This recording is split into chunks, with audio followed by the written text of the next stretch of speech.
I too owe you the honest truth, if I can simply find it. Thank you, Joan, for that meditation, for giving us a little glimpse of the center of the tree and here and now. That was powerful and moving. And in fact, the here and the now and the ordinary are some of the themes I want to hover around. So, again, the title of the series is Life Poetica, Finding Meaning in the Everyday. Or do we say the ordinary? The everyday, I think. Finding meaning in the everyday. That would be nice.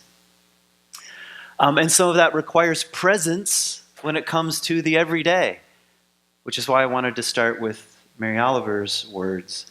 Every day I see or hear something that more or less kills me with delight. And I'm sure she's talking about CNN.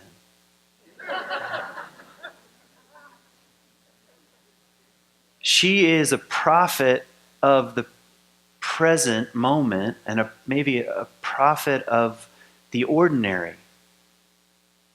and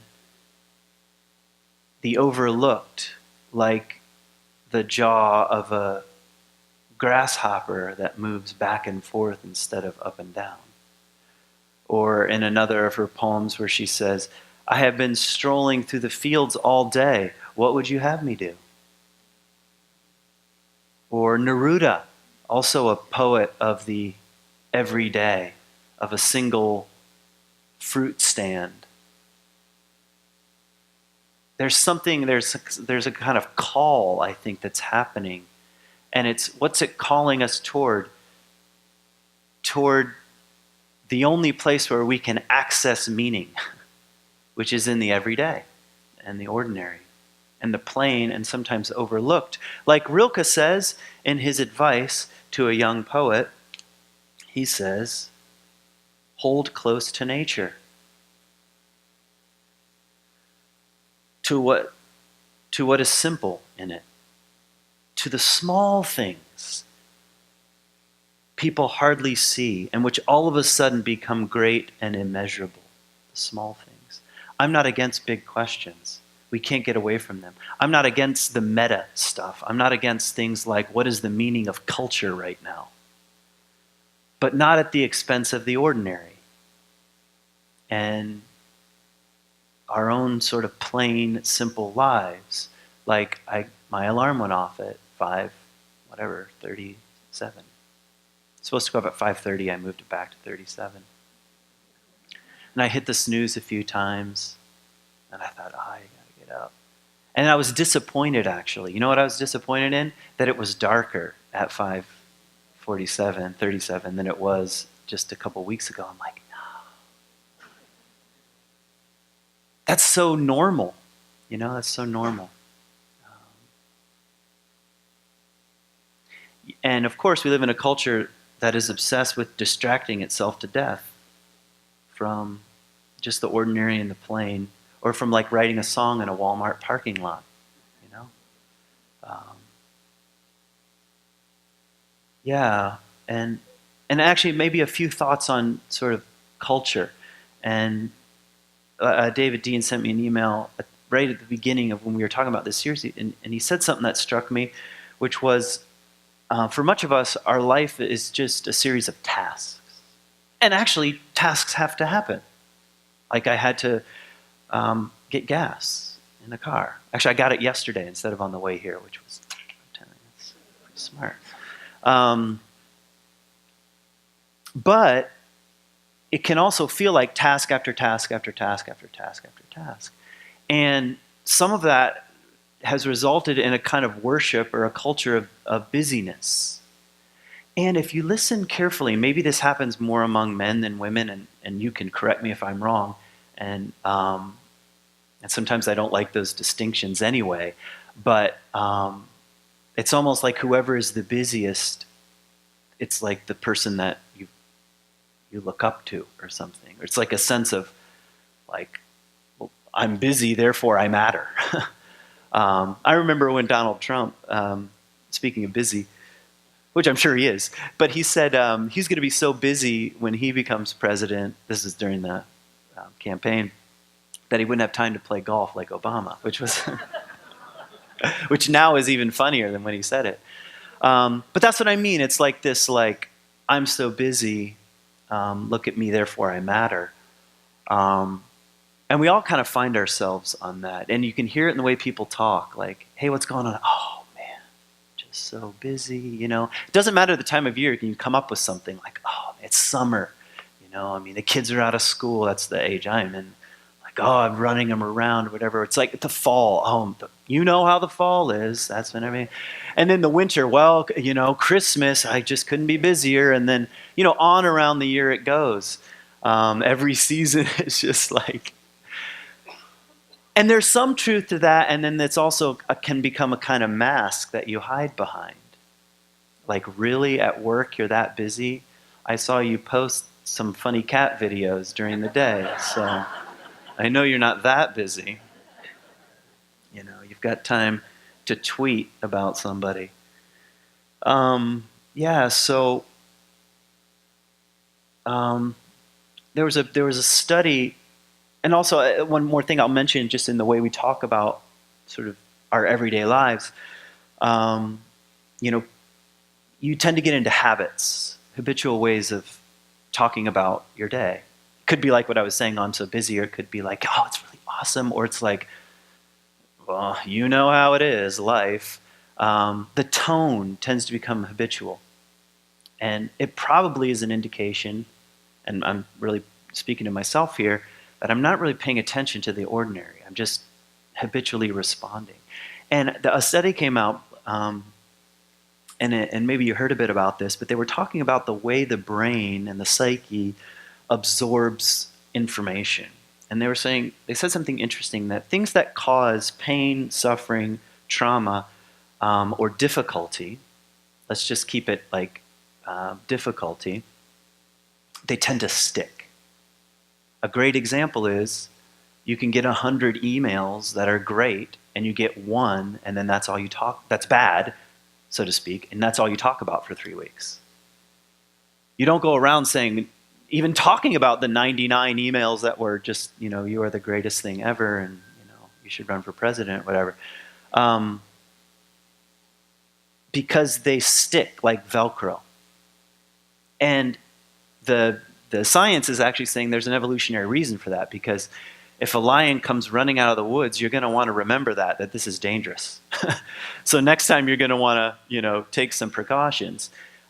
Whereas the brain isn't registering in the way it isn't registering positive experiences in the way it does the negative. So that means also in the study that things that happen that are happy and joyous, they're like Teflon, they slip off. And part of, I think, becoming a more mature person, a more spiritually rich person, is also learning some mindfulness around things that are joyful, or more ordinary, we would say. What is my experience? Does that one email with that one person that complained about me really summarize my entire day? That's how I want to orient my entire perspective around the negativity. So it doesn't have to be that way, is what I'm in part suggesting. So we've been talking about meaning. We've been talking about the good life. Did the mic just go something here? All right. Something it was in my head. Now that's all I'm going to be thinking about, you know, like Velcro, the mic, you know. Anyway, so one of the things that's occurred to me has been just thinking about, because this is my sort of final contribution to this theme, because we have some guests coming up that I'm very excited about, and a tension has emerged as I've been thinking about life poetica, living a meaningful life, and I'll try to describe the tension as best I can. On the one hand, meaning is something that we create. We craft. Kind of like what I was talking about, your life is written in chalk, what I was talking about last week. Writing and editing and rewriting. In other words, we have some role in crafting and shaping our understanding of the ordinary, of the everyday, the things that actually happen to us. I think there's some truth to that. And also, on the other side, I might say that meaning just is. It's like gift. It's present. You can't make it. You can maybe just attune to it. And I don't know which it is. So right now I'm saying yes. Which is it? Yes. There is a craft, some engagement, participation, active thought, concentration, reworking, understanding, going to therapy, rereading. That's engagement. And also, it just is. Meaning is present. As life is present. So maybe, like there's a Buddhist saying, all truth is paradox. So maybe what I just said is true. It's true that both exist. And that's part of the beauty of being a human being.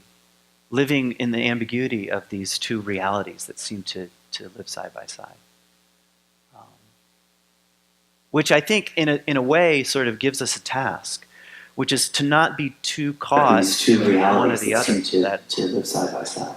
Life just is, meaning I don't really have to read anything. Which I think in a way sort of gives us a task, which is to not be too caught in... So I'm not going to resolve that tension. I just want to say that something that's kind of occurred to me in the gift of having to think about this in the first place. One of the things I love about my job, being a part of this community, besides the wisdom, creativity that pours out of all of you, like what we've already heard this morning. It didn't come from me, so I love that. Another thing I love about it is that I have to think about these things.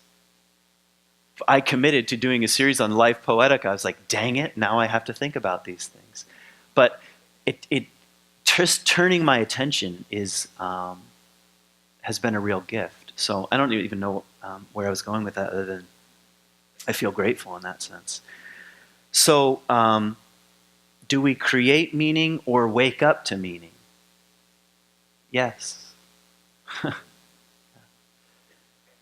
So, Rilke has some advice that he gives, which we heard a bit about this morning. And I want to pick up on just now briefly.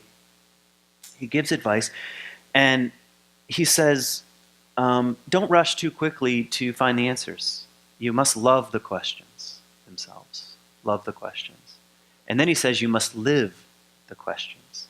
I mean, what does that mean, really? What would that mean? I mean, if you were to think about that, what does it mean to live the questions of my own life?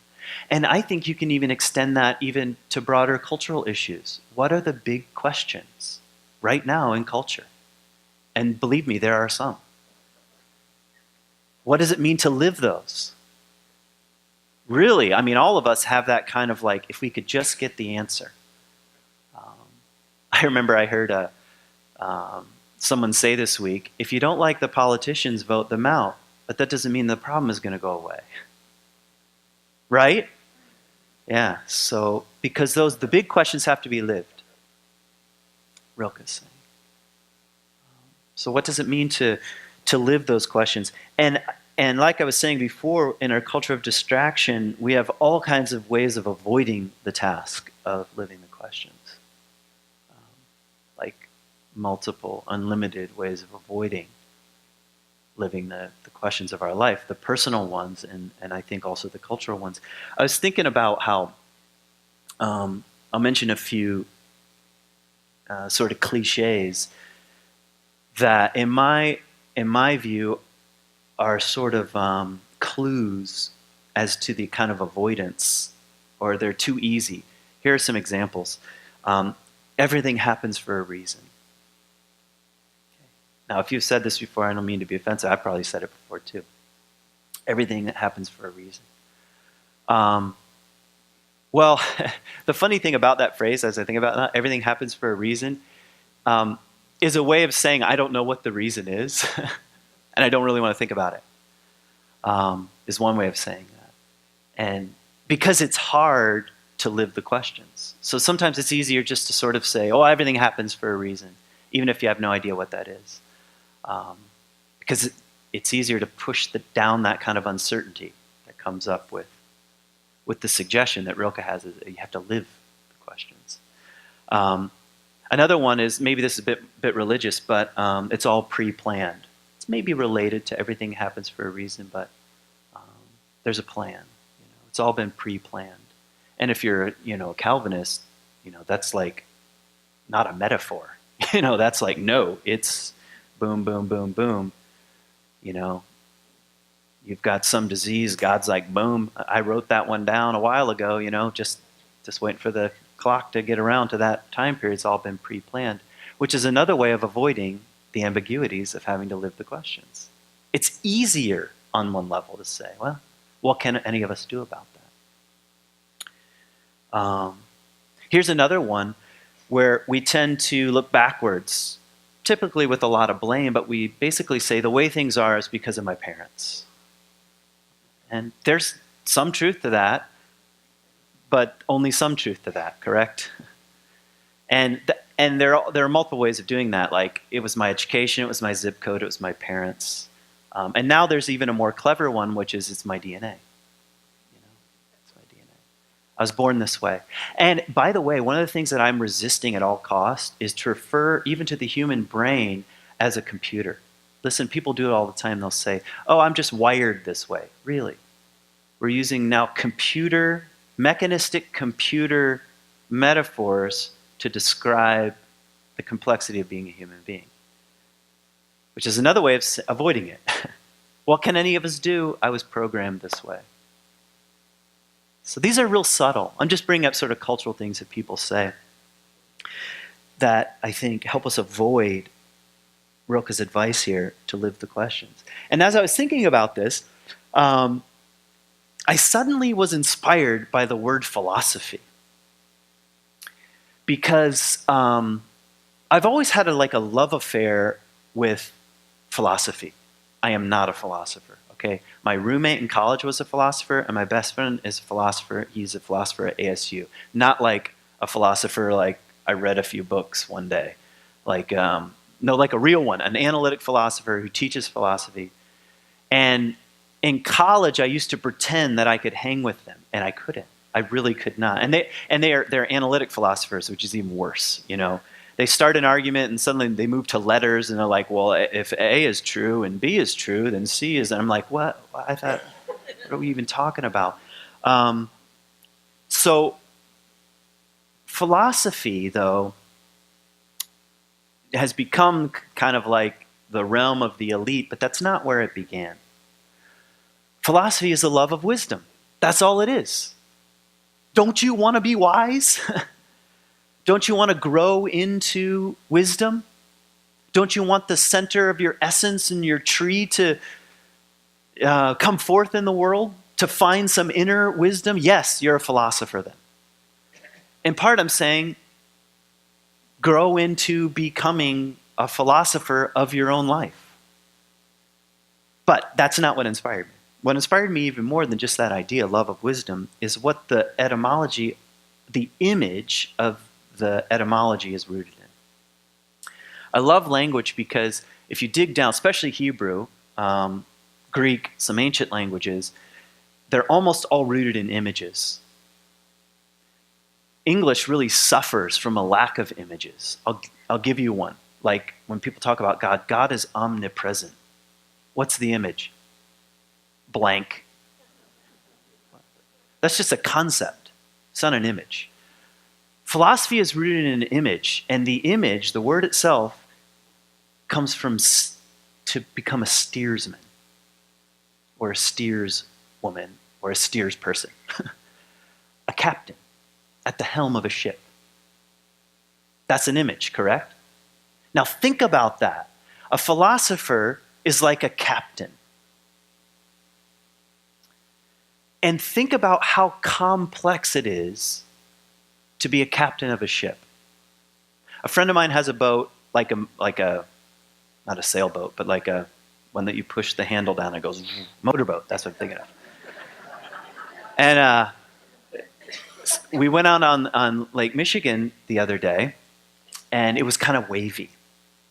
turned the engine off and went for a swim, and which is fantastic and life-giving and amazing. And you think, every day I more or less see or hear something that more or less kills me with delight. That's what it was like. But when the engine was off and the boat was like this, I was like, man, this is like dangerous, you know? And I know you can turn the key back on and go back, but think about the ancient world of ships and what it would take to be a steers person. Are you really in control? Or are you a participant? Are you in conversation with hundreds of elements that you can't control? And your control is very minor. What would it mean to turn around and go the other direction? Well, that's like a whole, day's ordeal. So what are the factors? Let's just go with the metaphor for a minute. You're on the ship. You're the captain. Oh, captain, my captain. You've got your little, whatever this is, a rudder. Okay. Steering wheel. What are the factors? Wind. Oh, I can control that. Okay. So wind, waves, water, currents, weather. Did I mention weather? Storms. Navigation, sight, land, stars. What's that? Leaks. The quality of the craft itself. What if some schmuck was like, I know we're supposed to use oak, but I'm going to be a little lazy and throw in some poplar, whatever, I don't know. Yeah, the quality of the craft itself. And do you see that you're more like a dancer in all these complexities? And what about all the accidents? What if someone on the boat knocks over the wheat and it all gets wet and ruined? And what are we going to eat now? Or one guy drinks all the wine one night, The people on the boat, you can't control them. What about their mood and their emotions and their self-esteem? You can do it, buddy. Trim the sails or whatever. And I don't know. A philosopher works with hundreds of factors, some of which they have some power and control, many of which they don't. Think, what would be a bad captain? I don't want to know any information. I know what I'm doing. I don't care what the weather is. Shut up and do what I say. I can think of a captain right now that's a bit like that. The ship's going down, or there's going to be a mutiny, right? From stern to bow, as Bob Dylan said. Yeah, that's a bad captain. Well, think about your own life like that. And being a participant in the ordinary, everyday, subtle smallness. I bet being on a boat and crossing the ocean, there's many hours of boredom and subtlety. The wind sometimes is fierce and comes out like Poseidon and roars on the boat. Sometimes it's so subtle you can barely tell the little shifts. Or at night, all of a sudden you realize the stars are a little like this. I'm going the wrong direction. That's a lot of subtlety. That's what I think Rilke is talking about when he says, over here, see an accident. I'm just like a steersman, just working with what is. Hold close to nature. Hold close to nature. What is simply there. Have a love for what is slight and quite unassuming. Like you get, all of a sudden, seagulls start appearing. I'm really going with this metaphor. I'm like totally into it right now. You're like, oh, I'm near land, All right, let's drop the metaphor.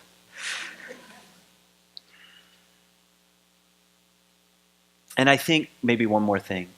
A steers person takes responsibility. They can't control everything, but they take responsibility.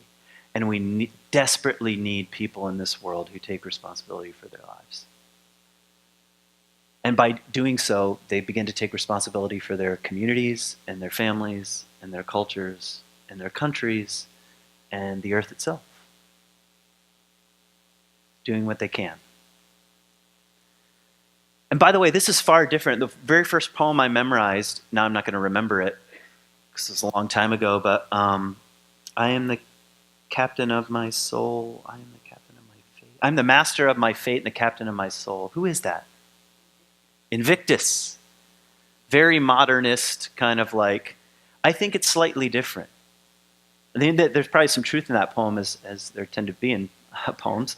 But this is not like I'm in charge of everything. This is much more like a dance. That's kind of what I'm saying. The image.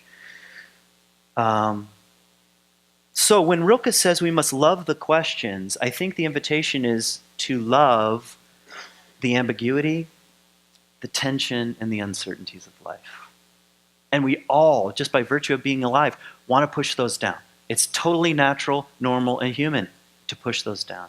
But I think he's saying to someone here who's younger than him, you have to fall in love with them. You have to fall in love with the ambiguities and the tensions and the uncertainties. That's where the rub is. Fundamentalism on either extreme, right or left, shuts the whole thing down. I know. Therefore, I don't want to think about it anymore. I don't want to live this question. I've answered it. That doesn't lead to creativity. It doesn't spark imagination. Probably one of the great gifts of Buddhism also is the third way. All the third way is, simply put, the tension of two paradoxes until a third imaginative, never before seen thing emerges on the scene. That's a wonderful thing, but you can never get to the emergence of the creative third without the tension, without living the questions and loving them and loving the ambiguities and uncertainties.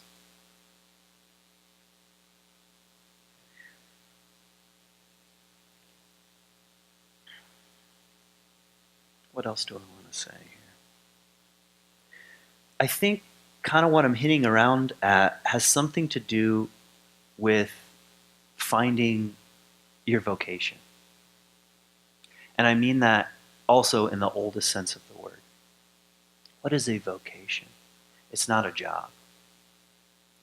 A vocation is Latin. It's rooted in Latin. Vox. You know what vox is? Voice. Yeah, you have a voice. And some of it, for some reason, this voice emerges when you can hold some opposites.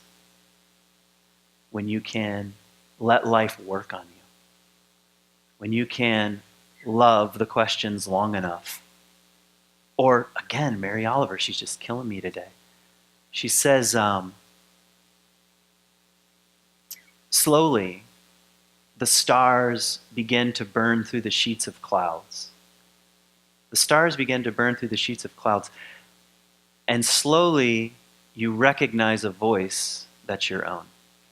Or slowly, you begin to recognize a voice that's your own. Something like that. That's in the poem, The Journey. That's a wonderful way of putting it. Slowly, it dawns on you, I'm speaking. And it seems to be coming from an authentic place. How did I ever get here? Well, by living the questions long enough. The way to shut down that voice is to always be rushing after where do I fit in and the extremes and clamping down on certainties. It tends to shut that thing down. And I like vocation as voice because, after all, we've entitled this Life Poetica. In some senses, your life as a poet. And poetry, by the way, a poet is a maker of things, also in Greek. A maker. That's awesome. I've always wanted to be a poet in the sense of I make things. I make things. A poet just makes things. Maybe like the way the steersman works with all these multiple factors. And what you're making, I suppose, is a voice of your own. So I have like 5 things that have dawned on me just from this week that I found kind of inspiring, both from Rilke and Mary Oliver, and just trying to live with the tensions of trying to live my own questions, I suppose. I think one of the things that I feel invited into is to pay attention to the small and unassuming. The small and unassuming. Which is a lot more of a humble way of living, you know. It's like sometimes there's a time for big statements and big statements of truth. But after you've made your big statement of truth, you got to come home, you know. You got to take the trash out. Like my cat brought up just a little bunny, just half of it missing. You know? Had to clean that up. That's the small and unassuming, you know. I think that's moving toward a more spiritually rich and meaningful life, to turn one's attention to the small and unassuming. And here's another invitation I feel, to pay attention to the patterns that have shaped my life and are presently shaping my life. That's a little bit of what I was talking about last week, the scripts, the stories I tell about myself, but also the patterns that aren't just scripts, like stories about the thing, but no, this is a consistent pattern. Why does this keep coming up in my life? Why do I keep falling in love with this sort of thing? Or why is this passion, why will it not go away? That's a pattern. And maybe it's a pattern that only you can live in the world. I think a more meaningful life poetica is to pay attention to these patterns and to track them. That's why I like track them like you're like a hunter, tracking them down. And you don't need any special fancy language. Like I love all like Jungian stuff, shadow and complexes and subpersonalities, and I can sound clever even if I'm not. But you don't need special language to be a tracker of your own patterns. How would you put it? What else do I feel invited into? A willingness to fall in love with the tensions and ambiguities and the unanswered questions of my life. To fall in love with them. I love what Rilke says. I just have to read it again. Try to love the questions themselves like locked rooms. Like, okay, this is unresolved. How can I fix it? That's very American. Rilke's not American. He said, try to love them like locked rooms. So I feel invited into that. And the fourth thing I think is sort of, I guess I'll make a statement. Your life is a work of art. Even if you don't think about yourself as an artist, your life itself is a work of art. And the craft, and what is a work of art? On the one hand, it's a spontaneous experience of the numinous. And then there's the crafting of that spontaneous experience of the numinous. Do you see how both are needed? Just like back to, do we make meaning or is meaning just is? So Mary Oliver says, every day I see or hear something that more or less kills me with delight. That's an experience of delight, correct? The craft is in, I'm going to write this down. Every day I see or hear something that more or less kills me with delight. That's your life. It's both craft and experience, and the conversation the very subtle conversation that happens between the two. So what is it like to be you is a great question, and how do you share what it's like to be you? That's more of the craft side of things. How do you share what it's like to be you? Or to go back to the awesome "Oh Captain, my Captain" image. How do you trim the sails and adjust the rudder? How do you do it? Given all the multiple factors and accidents of life itself, how are you doing with the steering of the ship, so to speak? The subtle, I'm going to knock the steering wheel a little bit this way. That's the craft, I think. And the other thing I feel invited into, and maybe this is a statement, but I guess it's more like a belief statement. If you start to ask why, a lot of people can look down on doing your work, spirituality, the inner journey, because it seems like a lot of navel gazing. And maybe you've even felt that way, like, am I ever going to look up? Or that's what people criticize, they tend to criticize these kinds of things. Why look at your life in such a way? Just get back to work, just send a few more emails. Do something productive. And I understand the tensions there, but why treat your own life like a poem, like the poem that it is? Because the world needs you. That's why. Because the planet and your family and this community, they need you to be as alive as you can be. To find and live the meaning of your own life. It's not an isolated, I found my truth and that's all I care about. It is deeply interconnected with the health of the entire web. It's kind of like the hero's journey too. Never forget, or diving into the wreck. I'm so glad you made a comment about that too, because there's also the coming up. The hero's journey is the diving into death and descent, and then there's the return. Why? Not so you can be like, give me some medals, Like, I just want to stand on a podium and be like, whatever, you guys suck. No, it's always in, sorry. It's always in service. That's the big story. It's always in service to the community, to the world, to the earth. In other words, your voice, finding your voice, bringing your wisdom and your story and the re-examination of your life takes tremendous courage, I realize, but to bring forth your voice is needed in the world. We need you.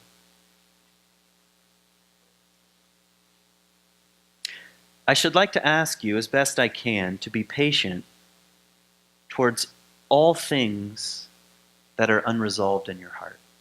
Be patient toward all things that are unresolved in your heart. And try to love the questions themselves like locked rooms. Like books written in a foreign tongue. I remember when I first moved to Israel, I was married and I had one kid, and we didn't have an apartment yet.